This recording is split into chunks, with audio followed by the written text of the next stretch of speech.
নমস্কার সম্মানীয় দর্শকবৃন্দ, আজকে আবহাওয়ার সতর্কবার্তা নিয়ে আলোচনা করব। 24 তারিখে কেমন আবহাওয়া থাকবে, অর্থাৎ আগামীকালকে কোথায় কোথায় বজ্রবিদ্যুৎ সহ বৃষ্টিপাতের সম্ভাবনা রয়েছে, এছাড়াও কোথায় কোথায় গরমটা বেশি পড়বে, সেই সমস্ত নিয়ে আজকের এই ভিডিওতে আলোচনা করব। ভিডিওটি সম্পূর্ণ দেখতে থাকুন। ভিডিওটি ভালো লাগলে লাইক করবেন, চ্যানেলটি সাবস্ক্রাইব করে বেল আইকন অল প্রেস করে রাখবেন। প্রথমেই আমি বলে দেবো বজ্রবিদ্যুৎ সহ বৃষ্টিপাত কোথায় হবে। দার্জিলিং, কালিম্পং এই দুটো জায়গাতে শুধুমাত্র বজ্রবিদ্যুৎ সহ বৃষ্টিপাত হওয়ার সম্ভাবনা রয়েছে। এছাড়াও তাপপ্রবাহ থাকবে, গরমের থেকে একটু বেশি গরম থাকবে। সেটা হচ্ছে উত্তর দিনাজপুর, দক্ষিণ দিনাজপুর, মালদা, মুর্শিদাবাদ, পূর্ব বর্ধমান, পুরুলিয়া, বাঁকুড়া,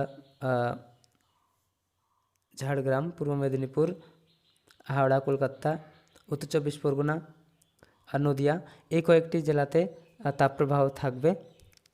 আর তাপপ্রবাহ এবং তীব্র তাপপ্রবাহ যেমনটা থাকবে তার থেকেও বেশি গরম থাকবে যে সমস্ত জায়গাতে, সেটা হচ্ছে বীরভূম, পশ্চিম বর্ধমান, বাঁকুড়া, এছাড়াও দক্ষিণ চব্বিশ পরগনা আর পূর্ব মেদিনীপুর আর মেদিনীপুর, এই কয়েকটি জায়গাতে তীব্র তাপপ্রবাহ থাকবে। এখানে গরমের তুলনায় যেমনটা প্রতিদিন গরম থাকে তার থেকে বেশি এখানে গরম থাকার সম্ভাবনা রয়েছে। আর 24 তারিখে কোথায় কোথায় বৃষ্টিপাতের সম্ভাবনা রয়েছে সেটা আপনাদেরকে এক নজরে বলে দেওয়ার চেষ্টা করছি। 24 তারিখে শুধুমাত্র দার্জিলিং, কালিম্পং এই দুটো জায়গাতে 25%-এর নিচে বৃষ্টিপাতের সম্ভাবনা রয়েছে। তো এখানে তেমন বেশি বৃষ্টিপাত হবে না, ছিটেফোঁটা বৃষ্টিপাত হবে। আর বাকি সমস্ত জেলাতেই কিন্তু কোনো রকম বৃষ্টিপাত হবে না, বৃষ্টিপাত হওয়ার সম্ভাবনা নেই বললেই চলে।